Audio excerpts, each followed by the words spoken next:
Good evening, everyone, and welcome to what promises to be a massive edition of Tuesday Night Live. Tonight, episode 5, we've got tons going on tonight, and joining me, as usual, the Motley Crew. Pete, how you going, Peter? Good, Fane. How are you this evening? How's everybody? Very well, very well. Nikki, how are you? Much better than I was last week. Good I can to hear. actually speak. Good to hear. That's always a bonus. And Macca, how you doing, mate?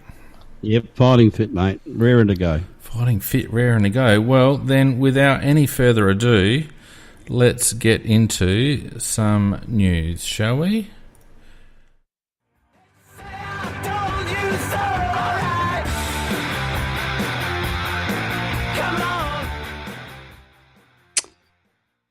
Well, massive news, I guess, all around for the Crows this week, and mainly arising out of the under-23 trial game, which was a really good view. If we all probably actually one of the really good things that came out of that, I thought, was just how good the vision was, and just how well AFC media did in getting that streamed out to everybody. I'm sure that everybody enjoyed that. So congratulations to the AFC on that. I know that the couple of the tweets that I saw, they were pretty happy with themselves, and it was a good coverage, and so that's probably broken some new ground for the AFC. So hopefully we'll see as they go on, we'll see some more live streaming. Excuse me, from them. So that was good. The result itself was probably immaterial, and of course Port got over us in the end. But I thought it was a pretty good trial game and pretty good hit out for a lot of the kids to get some air in their lungs and get a few kicks of the footy. What did everybody think? Well, I thought the big thing was that Brad Crouch he started off fairly slowly, and just as the game went on, he warmed up, and by the end of the game, he was almost dominating. I thought he was fantastic, actually, and it looks like he's come through pain-free, which is the most important thing. So I think the big thing out of it was that that's like getting an A-grade player, a top player, an extra player that you didn't have last year, ready to go. And so I was delighted with that in particular, along with many, many other things. I hope you're touching wood when you say that, Mac. Yeah, I know where you're coming from. History's not on the side of what I'm talking about, but surely we're going to have a year where everything goes right. Oh, Jesus. Famous last words, mate. Come on. I know, but you got to say something. Sorry, Nick, you go. Yeah, I was just going to add into your comments you made earlier about the stream, Pete, that not only was the stream good, but so was the commentary. Kudos to Tom Wren and Mark Bickley. That's actually what we want to hear. We don't want big personalities or whatever. And it was great, actually, having the players for the two halves as well to provide, a little bit of context and a little bit of news about their own teams respectively. But I really enjoyed the commentary as well as the vision that we actually got, which was pretty damn good. I was going to say, how was the last quarter candy from Ned McHenry? He did get caught. He went once too often to the well, though, didn't he? But it was pretty good. Yeah, he did get rid of it though. He got rid of the ball. Yeah, he didn't get caught, but I think he'll just learn a little bit about the step up in class. But it was a good bit of candy first off, wasn't it? Yeah, it was a nice little glimpse. Yeah, it was delightful, but you can't sell the same piece twice. That's what he found out. But I thought that in terms of other things to stand out in the game, I thought Stengel and McAdam, both of those boys looked good in the forward lines. They play slightly differently. Stengel is like a vacuum cleaner, just sniffing up everything at ground level, and he kicked 4 goals, and I thought he probably has got his nose in front for a spot if there is a spot available. McAdam, who I read an article, I think it was today, that he said he needs to build up his motor a bit more. But I thought he certainly showed he's got the quality to become an AFL footballer, and he might have to wait a little bit before he gets his chance. I thought Charlotte half-back flank did very well, and I think he's in a spot where there are so many good players vying for that position that he's going to have to wait his turn a long time down the track, I think. And with the two big picks, the first rounders. I thought Jones had his moments, but McHenry probably had a lot more moments. And Pete mentioned his candy, but I thought both boys might get games towards the end of the season. But I think McHenry is probably the most likely at this stage. My just one little knock on the pair of them is they both thought they had more time than what they actually did. Good point, Nikki. And it was a really good wake-up call for them. And I think that's what kind of shook Jones a little bit at the start because he was trying to compose himself. But I do have to say that pick-up one hand from McHenry, because even though the Port player was in the clear to take an easy mark in defence, there had been enough pressure that it was implied he could see a player coming towards him, knew it was that quick little bugger, dropped the mark, and just that rove pick up with one hand and the little snap. I have to pull you guys up. We've morphed right into match talk here. What happened to the bloody news? That's the news, mate. It's footy. Well, here's back. Here's some other news. I know there is news, but it's footy, Pete. We've got three. We've got three women in the team of the week this week. Which was excellent to see. Alan should have been in there. Well, you could argue, absolutely, but Jess Foley certainly earned it. Erin Phillips, obviously. And Danielle Ponter actually got nominated for the Rising Star, which I think was a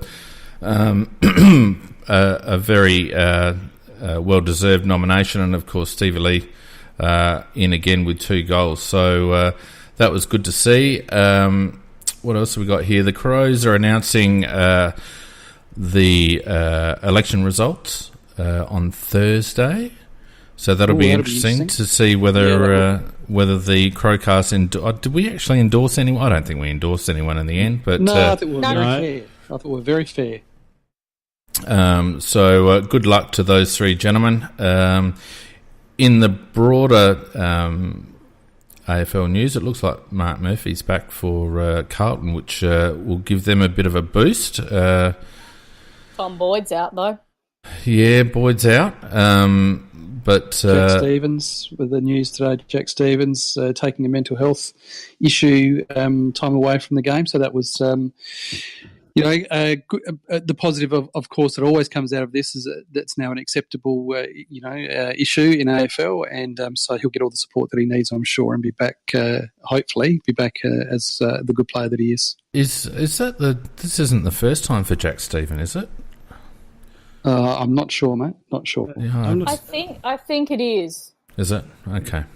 But anyway, yeah, obviously we wish him all the best. And you're dead set right, Pete. The fact that this is now legitimate, or not a legitimate, but it's now recognised as a legitimate issue that players need to deal with, I think is a really positive progression from the dark old days of maybe, probably even as near as 5 years ago. So all the best to Jack. Now, I'm reading all this news, obviously, off the AFL CrowCast website. So we curate all the Crows and AFL news on our website at aflcrowcast.com. So rather than go through all the different websites, if you want all the Crows news and all the AFL news, you can get it all at our website. So give it a click. Right, now, you can go back to talking about bloody match talk now if you like, but before you do, I'm just going to bloody play the intro music because, we've got a format to... We've got a format here, Arseholes. You love us. I tried to be used by putting stuff in there about AFC media, but I was just too excited about that. What can I tell you? Jesus. The only thing that I felt I was a bit sad about was I was a bit... I felt a bit sorry for Ben Davis, who copped a little bit of a knee jar. It just took him out of the game, unfortunately, and he was showing some excellent signs. He was kind of playing across half forward as that hit-up player, and he was just showing what he could do and what he was capable of, and it just came at a really bad time for Ben. He just looked like he was really working into the game nicely, and so if he made good position, he took the mark, without that jarring, he probably goes back and kicks a goal. He's pretty reliable, but... and then goes on with it. But unfortunately, it jars. He misses a shot. He goes off, and that's the end of his day. So that was a bit sad for Ben Davis because I think that he has got a lot to offer. He's got blistering pace. He looks exciting, doesn't he? Looks exciting. He's just such an outstanding overhead mark, and he just makes such good position, and he plays so much taller than what he actually is. He's got some real gifts, and hopefully it wasn't too bad, and we will see him back soon. Well, there's been no word from the club about the extent of that injury that I can find. So let's hope it's just a tweak. It looked like he went a bit lateral on that knee though, so it could be a couple of weeks, I reckon. And for me, what it was once we lost him, we didn't have Wright in the second half, and then that loss of Davis out of the forward line really showed up that we couldn't quite get it down there. So whilst he may not have had a huge amount of possessions, it's that positioning he does, it's that run and that centre-half forward role that he was playing so well, I think was really showing up with our forward 50 entries we're having, particularly in that first half. And Pete and I have watched him quite a bit in the SANFL, and he really needs a decent run at it because the kid's got absolute X factor. He's spot on, Nicky, and it was great, so much talent. And you're absolutely spot on in the role that he played. He was really the hit up forward, and you don't see many 6'2" kind of hit up type players. You know, he's an incredibly good mark for his size. So, yep. A couple of more senior players. I thought Dode, he just showed his class on occasions. And, he looked ripped. He looked solid as a rock, Tom Dode. I'm also very amused that Mackie, you've just called him a senior player. He actually does fit in the under-23 team. Yeah. I know, but you know, he really just came on the scene so big and so tremendously well. You just think of him; he's one of the established crew, and yet you're right. He's only played a handful of games, really. But also one bloke who I thought really made a real claim for a position was Keith. I thought, I love the way that guy plays. He always looks unflustered. And he looks like he's thinking about everything he does, and he's got a very nice kick. And I thought, at this stage, he's got the advantage of the fact that Hardigan's had some problems with his knees and that. But I'd say that Keith at this stage is there to be displaced. In other words, in my opinion, he'll be the extra tall, and if anybody wants that position, they'll have to get it off of him. Well, I think what I like about that option of Keith or Hardigan was being that secondary tall defender, is that we can actually look at the opposition and know, is a Hardigan actually a better fit or is it Keith? The fact that we've got two, and I don't know, some people do like to malign Hardigan quite a bit, I think he does actually offer a really nice look to our back line. And I like the fact that there's the two of them, but I agree with you that Keith just has that little bit of extra speed, and he's got the longer arms. So unless he's caught in a body-on-body type forward, then he's not as good. But with the leading ones, I'd definitely have him ahead of Hardigan. Well, the thing that I like about Alex over Hardigan, and I'm a bit of a Hardigan fan, I think Hardigan is still a better option against beast forwards. But what I like about Alex is his ground work. When the ball's on the ground, he's far more reliable than Kyle. And given the way the game is being played at the moment, the ball is spending a lot of time on the ground, and I think for that reason, Keith is probably someone that would be more preferred, and he looks in good nick. And if Talia comes up as we expect that he will, I think Keith and Daniel in the key post with Duday and a bunch of runners around them is going to be pretty good.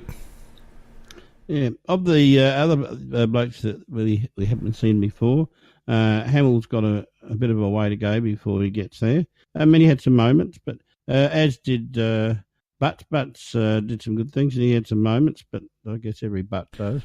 And Strawn in the ruck, I thought that he's carrying on the tradition of being a blood nut, and he played very, very well, I thought.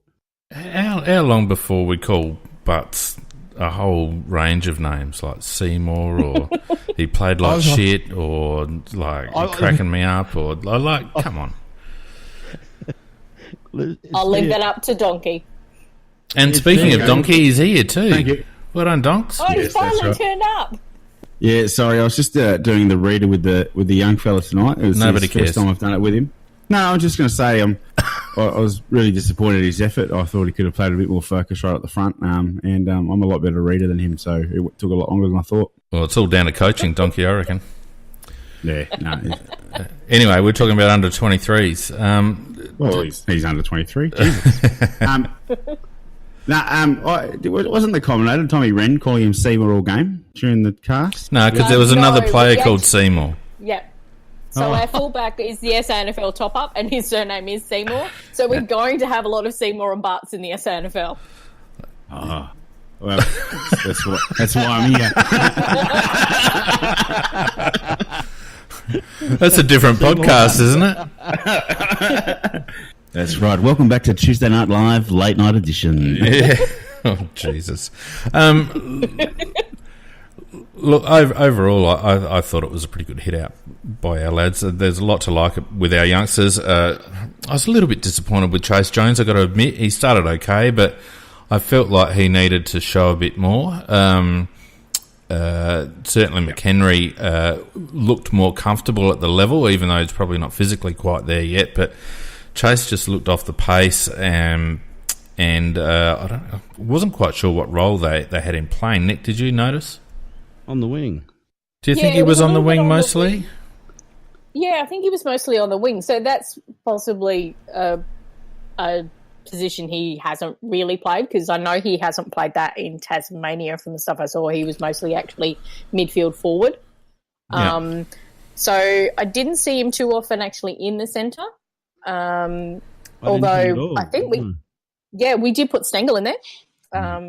For I think a couple of them towards the end. He actually had a little bit of a go. The one thing I did find quite funny was Hamish Hartlett when commenting about Strawn and Hunter, and then Rob, and he just went, "Where did they get these big guys from?" It's like the draft. That's where we got them from, and they're not actually that injured, which is unfortunately where most of Port's tolls are. But I thought that was kind of funny that he didn't quite know who these guys were.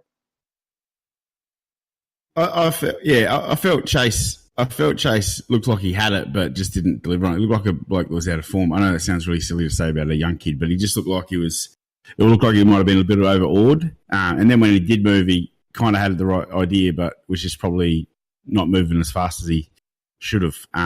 Ned McHenry, even though he might not have the right body, I reckon if you slotted him round one, you wouldn't be disappointed with the effort he put in right from the get-go.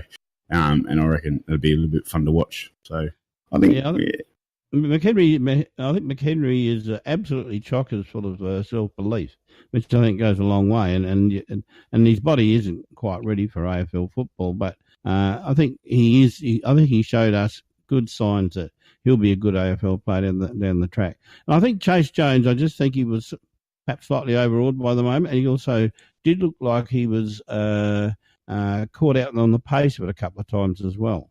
So I think the thing that I liked about Nettie is the fact that there's a lot of talk about that he's irritating and that he tackles hard and that he gets under people's skin and that he's got a big engine, and there's all this talk about all of these extraneous things about Ned McHenry. But what I actually liked is he showed plenty of skill.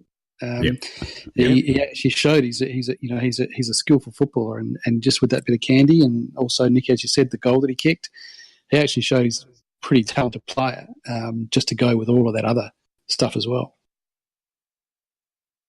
Yeah. So, but to me, again, I reiterate, and I know that Fiends got fingers crossed and all the rest of it. But Brad Crouch, I thought, geez, he did some. He's got that amazing acceleration. He just bursts, and it'll be great to have him back. My one little downer was I was a little bit disappointed in Rob, because I thought he definitely had a lot of opportunities. He was kind of winning that position battle, but he wasn't taking advantage of it fully with his taps. He did some really nice ones, which I know Phoenix highlighted on our on the CrowCast Twitter. But I thought there were times he could have tapped to better positions, and he didn't and he wasn't quite putting it together. But I did love his kick for goal. So obviously he's done some work with Matty Wright and Jason Porplesia, and they've fixed up his little pigeon toe, because that was a lovely kick for goal, and that's his real downside, was his kicking. But I was just a little bit disappointed in that. Yeah, look, and the one thing they made the point about him was the fact that he covers the ground very well, which he did. He's got a very big tank, and you can see him in the back line, you can see him in the forward line. But you're quite right, Nicky. Source, for all of his lack of mobility at times, tends to hover around that centre area and become a bit of a link man. And I think that O'Brien hasn't got that aspect in his game at the moment, and that's going to be very restrictive for him to become a very good AFL player if he gets the opportunity. There's nothing wrong with his ruck work so much. There's nothing wrong with his tank. He's a very determined young man, but he's going to have to really, it's football now, it's where to be at the right time. That's the one thing that I thought he lacked.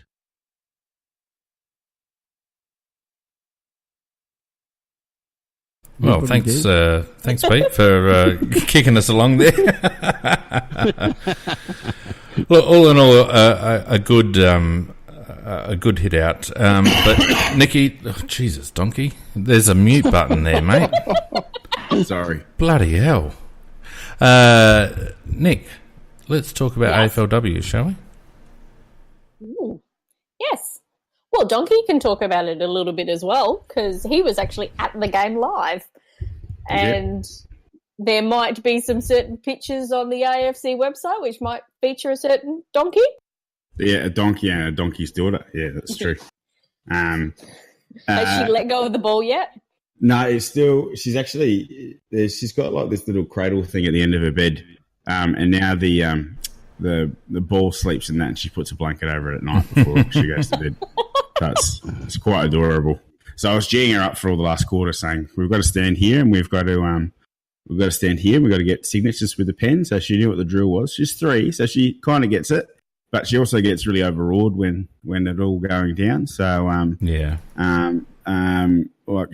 we went to the Wiggles a couple of months ago and she didn't move, even though she loves them to death. So I was a bit worried about it, but she got both captains. She got Erin and Chelsea, and then all the other girls came up and she got heaps more, and she made sure she got every one of them. So it was a really good experience. And those our Crow ladies are fantastic ambassadors for our club, because they made sure they went and saw every fan that was at the fence. They really appreciated the fact that people were there to see him, and it was you really felt like it was a really good vibe. I've done some stuff with the blokes, and you feel like sometimes that they couldn't care less whether you existed or not. But these guys really did. It was just on the game. It was definitely rained a bit throughout late in the first quarter from memory, and through the second quarter. The ground was already a bit dewy. And the dew point was pretty high, so none of the moisture was leaving. So that's why the dew point. So that's so the reason why Darwin's yucky isn't necessarily the humidity; it's the dew point. So that means that it has to be up to about 27, 28 for the water to start evaporating. So it means when you sweat, the sweat doesn't actually move; it gets trapped on your skin. And so that means that the ground and the ball gets a bit heavy. I did some investigating after the last game. I think I had a bit of an argument with Nicky about humidity, and I was right and wrong. So it was slippery, but it wasn't because of the humidity; it was because of something else, and that was the dew point. So there we go. That's about as much of an apology as I'll ever give out. No, I was wrong, Nicky, and I'm sorry, but yeah. So that's why it was a bit slippery, and you could see that through the game. I noticed that the Crows were playing a bit of a setup. They were playing up really high.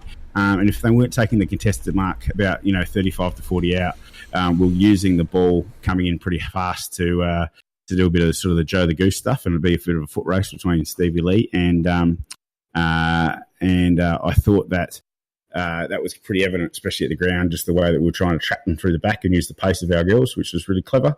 And I think the one thing about Erin Phillips that we all know that she's a superstar. But one of the things she does structurally for our team is she's quite often our link person. So she has to be the person that goes to the contest to help progress the ball down the ground. and you can really see that they sort of actually look to her, and she's always looking to be that sort of play that Lynch sort of role and bring that thing down. So anyway, all in all, really happy experience. And if you want to go see the donkey, we're up there on an AFC article about girls' participation in the sport. And if you can't work out who I am, then that's your problem. I have to say that watching the game, that even though the scores were fairly close at the start, I just felt we had so much control of that game. And as DSG has just said, Clark can coach. Yeah. Very, very much so. I'm been very impressed with what he's done with the team, the structures that they play to, as you talked about, Donkey. But also around ball ups or when there's possession, we tend to circle. So even if they try to get the ball out, we've got it covered over. Now, 2 weeks ago, I was lucky enough to go down to the club and see the Thursday night training before the Geelong game. And it was really interesting because he was going through the drills that they were going to do at training. And he got to one towards the end. He said, okay, we're going to do this little high-pressure handball game. And he then asked the squad, why am I getting you to do this tonight? And it was Mariana Rajic that immediately put her hand up and said, because they're handball happy. And he's like, yep, spot on. Now, Macca, are you watching a Little Green Circle? I certainly hope so. You've been told off, Macca. You're doing so well too. I'm just sitting here. Well, watch a Little Green Circle. I've got the green circle at the moment. Yeah, because you're talking. Oh my God. Just to our faithful listeners, you wouldn't know it, but we've been going for 4 years, and I'm still rounding these buggers up to bloody get their mic situation right. So I'm all good. Anyway, if we go another 4 years, he still will too. so look, there's obviously a massive game coming up this weekend. There is. Like top of the table clash, you would think. It's going to be a hell of a test. I think Melbourne showed us that from the game on the weekend that we're actually a good chance to really put that pressure on North. Now, whilst they've got a really good forward line, they've got a really good midfield, they are a little vulnerable down back. And I think we've got quite a good defence as well to counter, and particularly because Emma King spends a lot more time up forward than she does in the ruck. Sarah Allen is actually quite a very good matchup on her, and I think she'll find it a lot more difficult than she has so far. I'm really looking forward to this game. I'm not sure whether we will win. My little pessimistic side's going, it's going to be tough, and I think it will depend also on the windy conditions because it's out at Avalon Airport. But overall, I think we're a bloody good chance. No, I think we'll win it. I really like the way that Clark has structured the forward line. And this is not having a shot at Perkins, so don't go to all defensive, Nikki. But I think we were much better without her there. For that game, definitely. And we had a very small forward line, and we had a lot of pace in that forward line. Where we had Jones, Stevie Lee, Mules.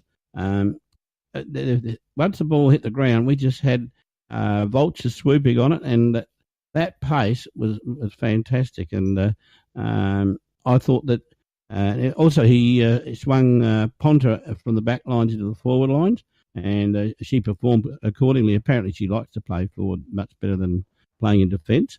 But her heritage came through in terms of who she's related to, because she played pretty well. And I think you said that she got the...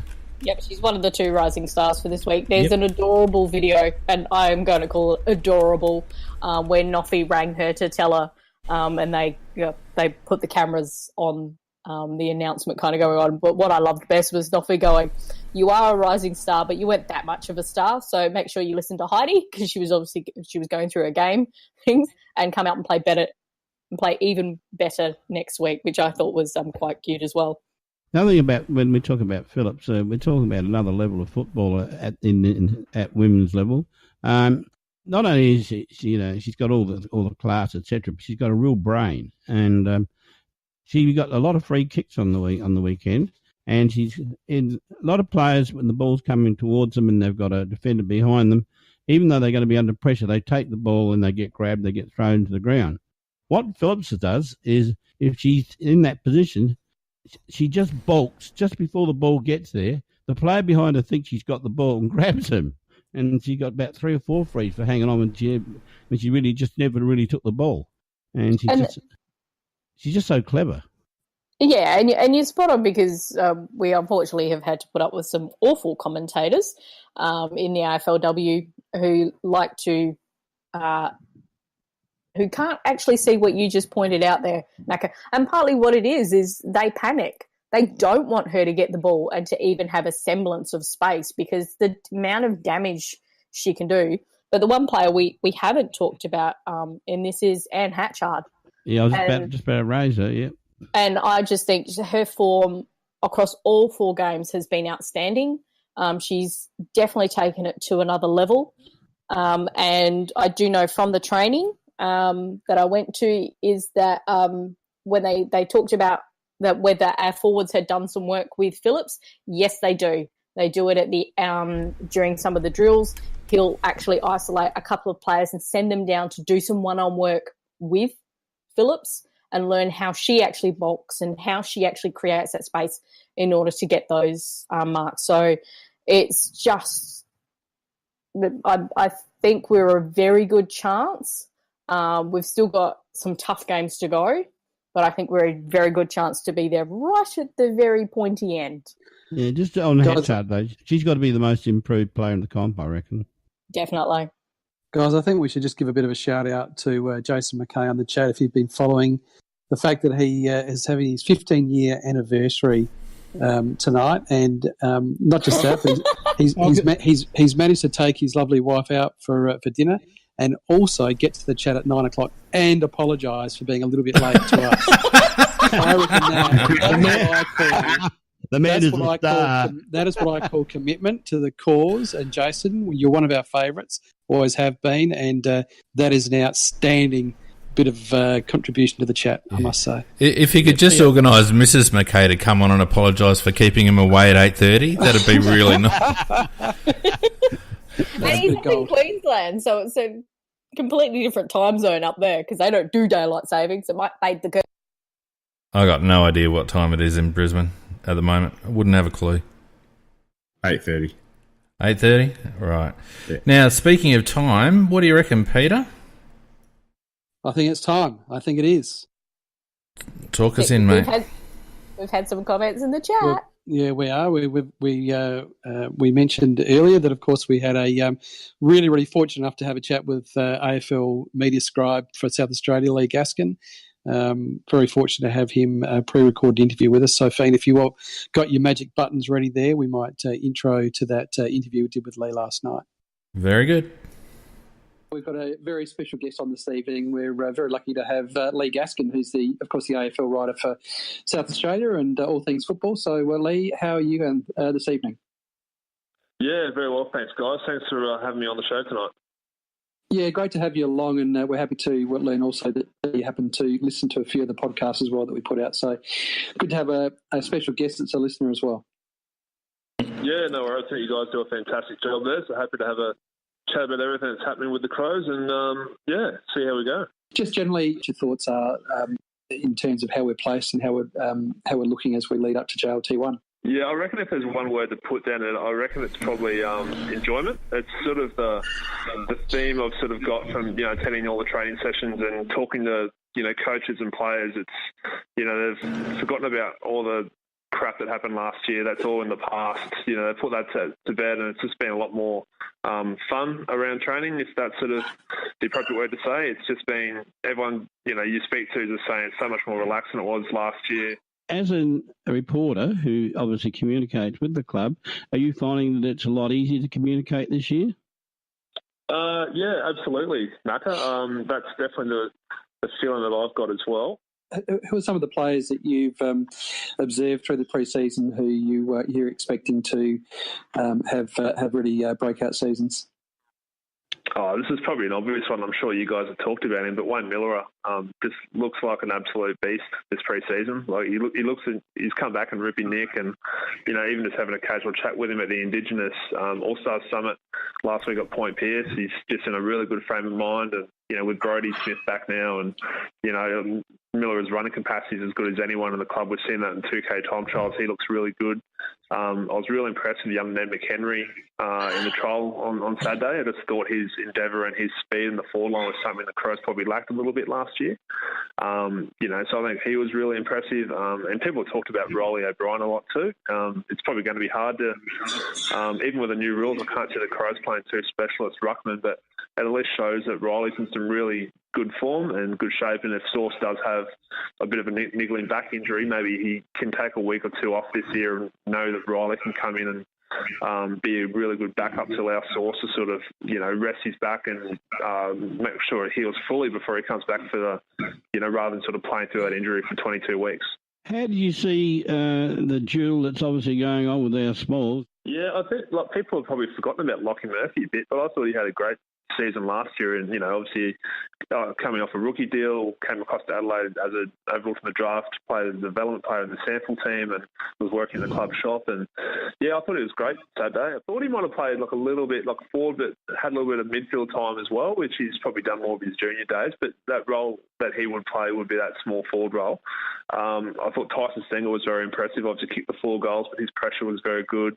Shane McAdam did some nice things too, obviously kicking 3, and sort of touched on McHenry. He had one nice bit of play where he put a bit of pressure on Xavier Dersma, who dropped the mark, fumbled. McHenry then quickly picked the ball up and then snapped from about 30 or 35 metres through the goal. So that's the sort of stuff, obviously, the Crows would love to see. There's, I don't think you'd expect, McHenry and Chase Jones to play straight away, given they probably need to spend a little bit of time in the weights room and bulk up to get ready, the size of AFL football. But look, I think Murphy probably gets the first shot, given he's sort of the incumbent small forward.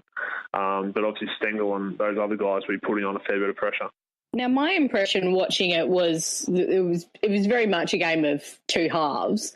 Was that once we took off Wright and then Davis getting injured, that just seemed to turn the game. Yeah, Matty Wright, I thought he played really well too, and you'd love if there was an opportunity to put him back on the list for one more year. He might be an option there if there's a few injuries strike. But to Port's credit as well, I thought they were a lot better in that second half. Played some really good football, but it did seem we lost a little bit. The Crows lost a little bit once Wright went off, and there was a few of the younger blokes had to sort of step up there. Did you notice any changes in the way that the Crows were actually trying to play? Did anything stick out to you that might have been different from previous season? It's similar in patches, but I thought they did get slowed down at times. And I think whether that was a game plan or game style from the Crows, or whether it was Port Adelaide sort of pressing up and applying some good defensive pressure there, especially in the second half, because sort of thought Port, and Port have talked about, so I won't talk about Port Adelaide for too long or I'll get kicked off the show, but I thought they were, they've talked about game style all summer, and I thought they were a lot different to what they were this time last year. They were a lot more direct and went longer, a bit more than sort of possessing the ball. They were kicking backwards a lot last year in defence, and I thought they were going more direct, whereas I thought the Crows on Saturday, at times they were slowing down and looking for, taking the time to move the ball, and that sort of allowed the defence to get into place. But look, I think once the Crows, once the more experienced guys come back in, and they'll probably try and play that, that running gun attacking style, which really suits their forwards sort of running back towards goal. Quite a few of our younger blokes started to tire a little bit, and Port Adelaide's defence was a very, very good defence. They had a lot of quality players back there.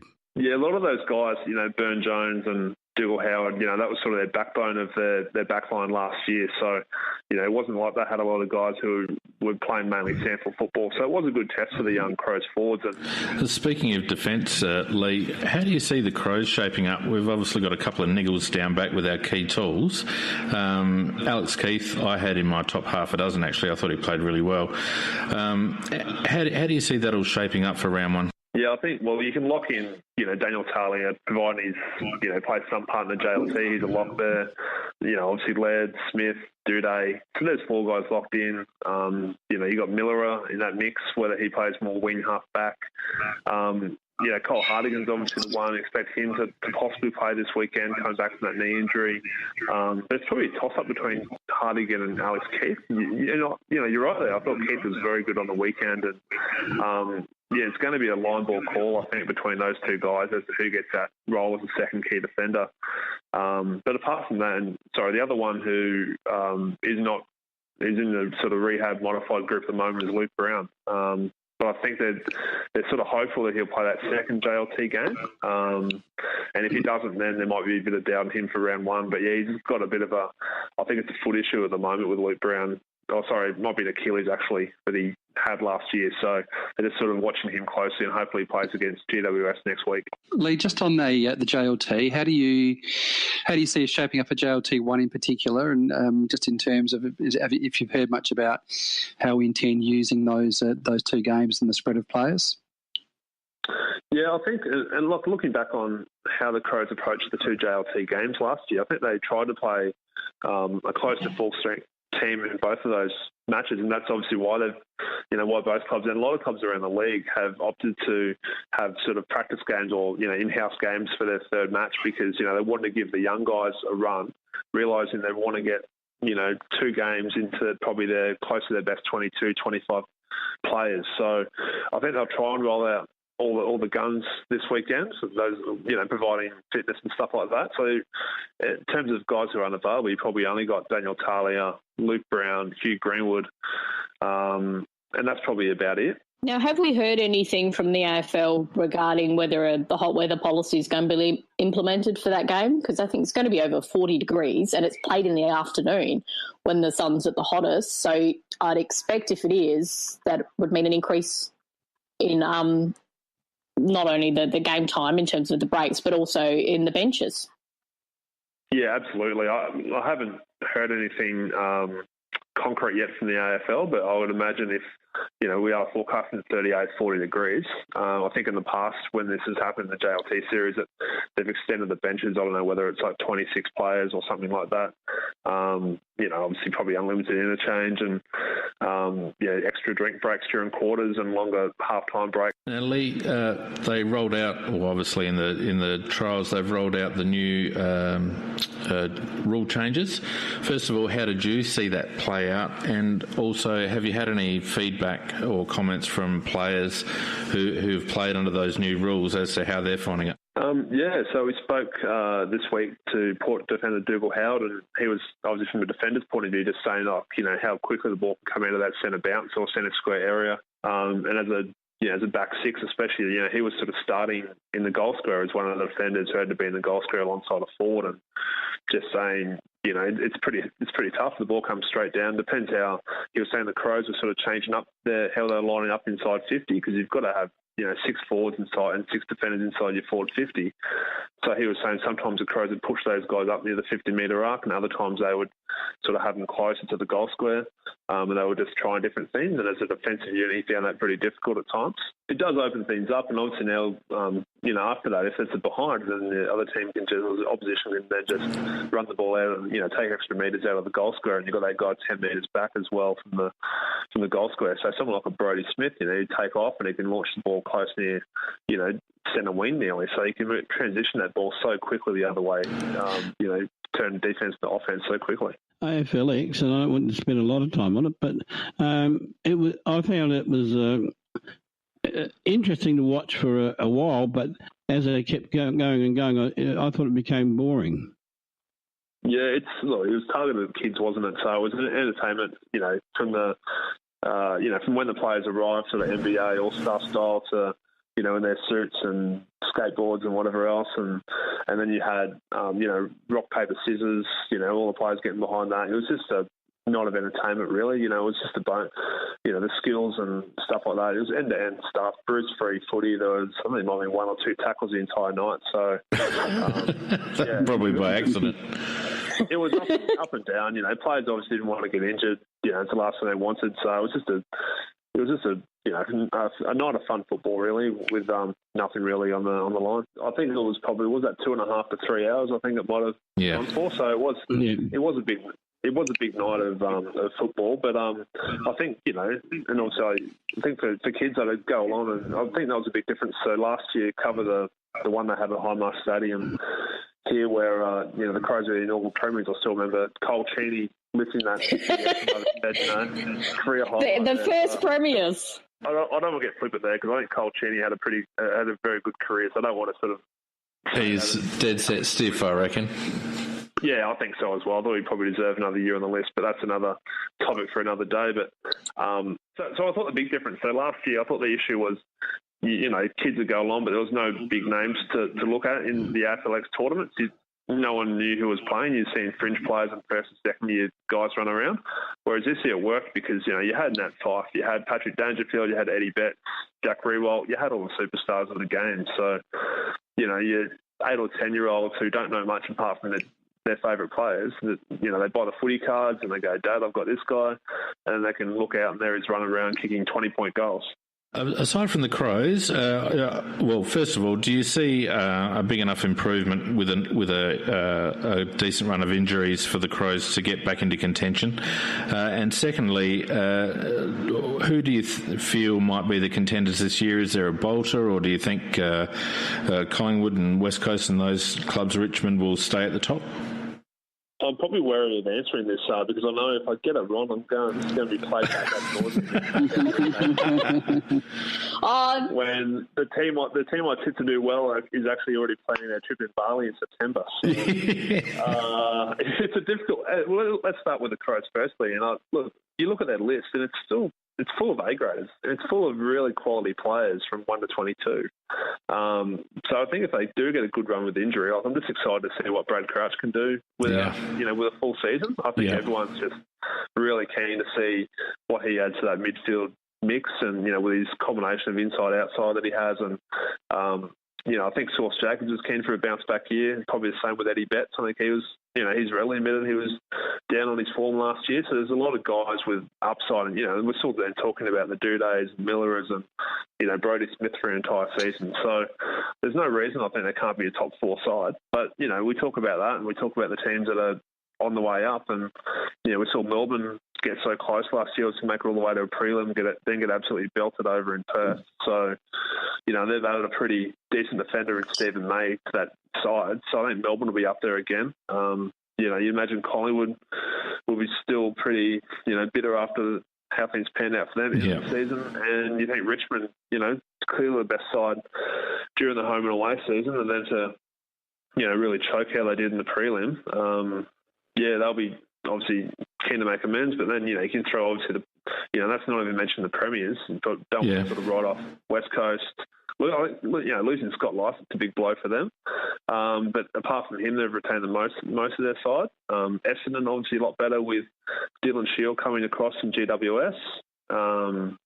Giants, look, it's hard to know when, you know, how much talent can you take out of that team before they eventually come back to the field. So I think they'll be a top 8 side, but it'll be a struggle for the Giants. It's hard to, you know, a couple of injuries. I think their depth will be severely. They're not as deep as they were, say, and that was always going to be the case when you had all those first round draft picks go to that club. But yeah, there's probably 8, 10 teams you can throw in the mix for the premiership, I think. Yeah. Now at the other end of the ladder, what percentage of a chance do you give us for having pick number 1 at the end of the season? Oh, this is a juicy one, isn't it? This is a real juicy one. This is the one, this is a game within a game right here. They've had a couple of injuries, haven't they, Carlton? I think Sam Doherty's out again with another ACL. Yeah, he's gone. Yeah, and I think that kills them. Yeah, he can't take a trick. So, look, you think they're probably bottom 4? You think, you know, even though, look, Gold Coast looked okay from all reports on the weekend against Brisbane, but Gold Coast is still probably going to finish last. Everyone's probably tipping just for the amount of talent that's left that club, and, you know, the players they've brought in. A lot of kids, like talented kids, like, you know, Rankin and Lukosius are going to be very good, but it's just a big ask for them straight away. So, look, you probably think Carlton are probably bottom 4. St Kilda are probably the ones I reckon that are the main contenders for the last place. I reckon they're in a bit of disarray down there. Yeah, they're talking up their list a bit, but yeah, it's hard to see a lot of genuine game breakers and quality in that St Kilda, and giving 5 years to Dan Hanbury with the injuries that he's had as well. And big call. It's a big call. So I think you throw St Kilda, Carlton, obviously Gold Coast, and the Western Bulldogs are probably one I'm not 100% certain on how they're going to come. Yeah. It's hard to really know what Port Adelaide's going to do this year. It's such a big year for them in terms of the pressure the fan base is putting on them. With obviously the co-captain decision and, obviously missing the finals in the manner they did last year, dropping off dramatically at the end of the season. So, Port could either be, back on the top 8 or could really have a stinker. So it's... Come on, Lee, don't sit on the fence with Port. What do you really think? We won't tell them. It's a lot of questions with them, I think. There's a lot of iffy parts with that Port Adelaide side right now. So if I'm tipping right now, I'm probably thinking they're going to miss out, probably around that sort of 13th to 14th sort of position there. Who's going to win on Sunday, Crows or North? Oh, North. Because I reckon that's going to be the game of probably the season. Yeah, that'll be a cracker, actually. Yeah, that'll be very good. I spoke to Ian Hatchard this afternoon. She is having a great season. Lee, thanks so much for joining us. It's been we could just chat all night, but unfortunately, no, you've got tea in the oven and you've got a basketball game to play. So we'll let you go. But it really has been brilliant to have you along for a chat. As I said, we could have gone easy for another hour just talking football, which is what we love to do. See you guys. And there you have it, the interview that we had last night with Lee. Probably all agree that was pretty informative. And the good news is, Pete, that there's another 22 minutes of that interview. Just felt like we just kept going and going, didn't it? Oh, well, I mean, it was great to have a chat. It was just a conversation, really. But for those who want to support the CrowCast and also listen to the bits that I chopped out, which were by no means bloopers, they were just expanding on what we were talking about, you can support us on Patreon. So go over to, you can either go to Patreon and I think it's the $5 tier gets you that interview, or you can just head to our website, aflcrowcast.com, and click on the interview, which is halfway down the page in the interview section, and it'll take you to where you need to go on Patreon. So, well worth it because we talked a lot about Brad Crouch and a bit more about the AFLW, and as I said, at least another 22 minutes. In terms of AFL journalists, they do get such a reputation, don't they? But he's just such a down-to-earth bloke, and I notice even that with his tweeting, there's nothing sensationalist about Lee. He just reports the facts. He's just sort of he's almost a bit of a throwback, isn't he, to back when journalists were professional and did a good job. Well, not only that, but he's obviously a fan. Sometimes you wonder about these blokes. There was a slip up. Well, yeah, there was a slip up, but he just loves his footy, and I often wonder whether some of these blokes are in like McClure and Hutchie and these blokes, even Kane Corns for that matter, are really in it for the love of the game or for their own purposes, whereas Lee he just loved talking footy, and I reckon had he not had to go and dominate on the basketball court, we probably would have still been talking. Yep. No, I couldn't agree more, mate. Drink up. It was good fun. Drink up, boom, boom. So there you go. As I said, if you want to listen to the rest of that or the bits that we cut out, head over to our website, support us on Patreon. We do appreciate, and I've got to give a shout out to the people that have so far supported us on Patreon. Michael in the chat, Vardy, Megan Vey has supported us all through the off season as well, as has Michael. So we really appreciate everyone's support on Patreon. We're starting to get our act together in terms of exclusive content. I've actually ordered some T-shirts, so everyone that supports us on Patreon gets a nice little CrowCast T-shirt to wear the footy. And lots of other stuff. So trying to make it as worthwhile as possible, and we do really appreciate your support on Patreon. Now, Donkey. Yes? Talk to us about competitions, mate. Oh, we're going to have competitions this year. Well, if you get your act together, we will. What's going on? Look, thanks to everyone that's joined up so far for the 2019 Dream Team Cup. We've got 10 people joined so far, so we've got another 9 spots to fill. Macca, you're retired now, so you can run a AFL fantasy and a Dream Team side. We've been discussing it. We think you should join. Mate, I'm about 3 for money at the moment. Well, just come over. I've set up the tipping as well, so that'll launch in the next sort of 24, 48 hours, and so everyone should come down on that. So we're running the same format as we did last year. If we get another 18 people on top of the extra 9 we need, we could run a second league, but I don't think that's going to happen. But it's a lot of fun, and we get a little bit of banter throughout the year on the podcast and also through the board as well. So guys, if you're listening and you want to play, jump on. If you follow me on Twitter, I can send out the link. If not, we can put it into the thing on the board, and maybe I can get Phoenix to put it onto the cast tonight if that's a possibility. What do you want? The code link to the tipping and to. If you give me those, I'll chuck a post on Facebook, and I'll also drop it in comments as well. If people come back to Spreaker down the track, so and I'll tweet it out and do all the other shit. Yeah. Is that it, Donkey? There's one other thing. The reason why I laughed, because I thought Donkey was going to talk about the great series of games that happened on Friday that I didn't even bother to. Oh yeah, no, I was making a Lego Dragon with my son. I didn't watch it any of it. You didn't watch it after all that bloody hype. You didn't watch it. No, I told you it meant something when I was watching the Crows run around, but this year they ruined it for me. The one person that thought there was some good in it last year had it ruined by turning it into superheroes and super dupers. The AFL completely nuffed it. Yeah, now the other thing that we haven't spoken about yet, and we need to round off the cast with a conversation about this. We got a game on this weekend, haven't we? We do. Port Adelaide. Yeah, a practice game. Well, it's a JLT. Have we spoken about it yet? Practice game.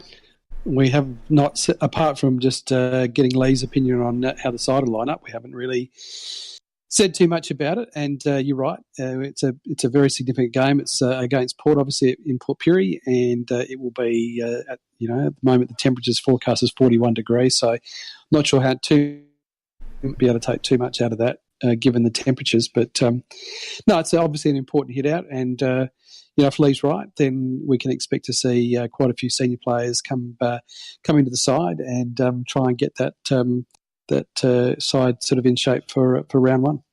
Yeah, I think what you said is quite right, Pete. It's going to be, because of the heat and because of the way they're going to quite rightly handle the players, it's going to be very difficult to take a lot out of it.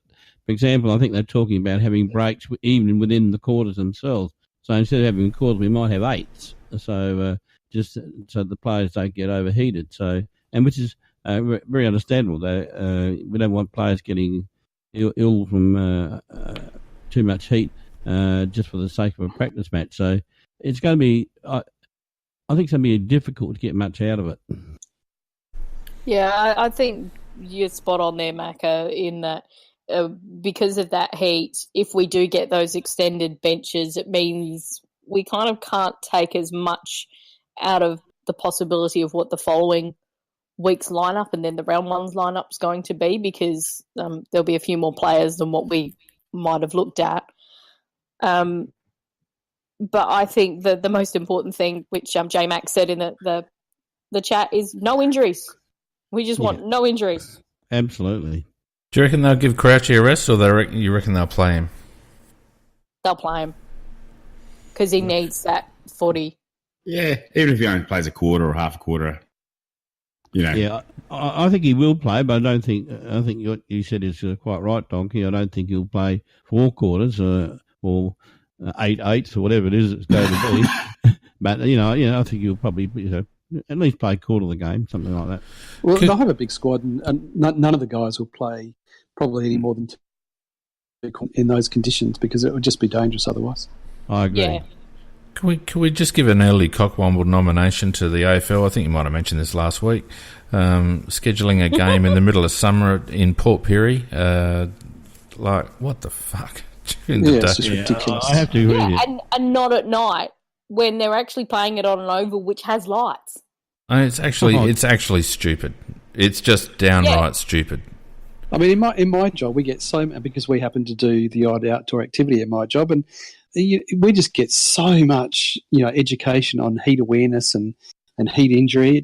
We just get it drummed into us all the time, and yet, they're out there playing football in it. It's just ridiculous. It makes them they just pay lip service to players' well-being because.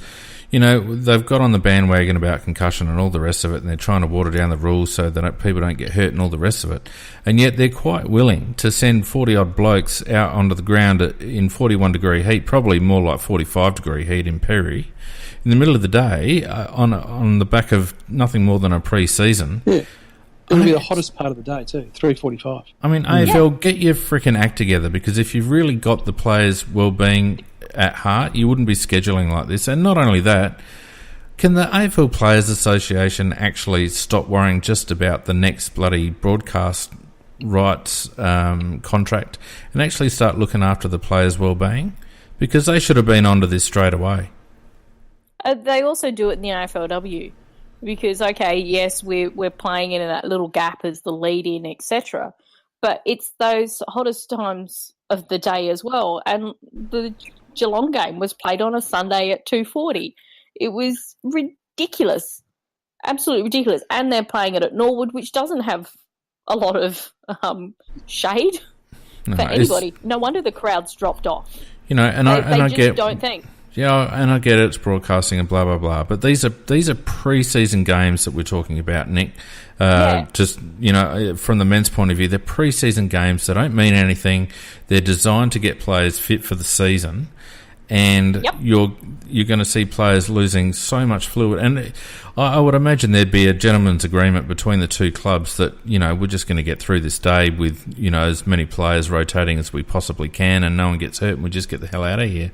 And what good is that for the people of Port Pirie? Well, I mean, apart from the fact that they get to see a few players run around, well, don't they want a competitive... They're not going to get a competitive match after the first 20 minutes, I wouldn't have thought. No, I think you're quite right there, Fiend. I would say there'd be a gentleman's agreement between the two clubs that just use it to rotate players, give them a 10-minute run on the ground, and leave it at that, and not to get too fussed about the result. So they might as well just play AFLX up there. Well, yeah, that's another conversation. Pete, what do you reckon, mate? I can hear that you're starting to get into your nightgown and get your little eggnog happening. It's starting to get past my bedtime, mate. Yeah. You know it. Look, thanks to everyone on the Spreaker chat and on the Facebook chat. It's been fantastic tonight. We've had a massive show, got through a hell of a lot. Enjoy the footy on the weekend. Go the Crows girls against North, and we will see you next Tuesday night for Tuesday Night Live again. Good night, everyone. Good night, all. Night all. Good night, all. Night, everyone.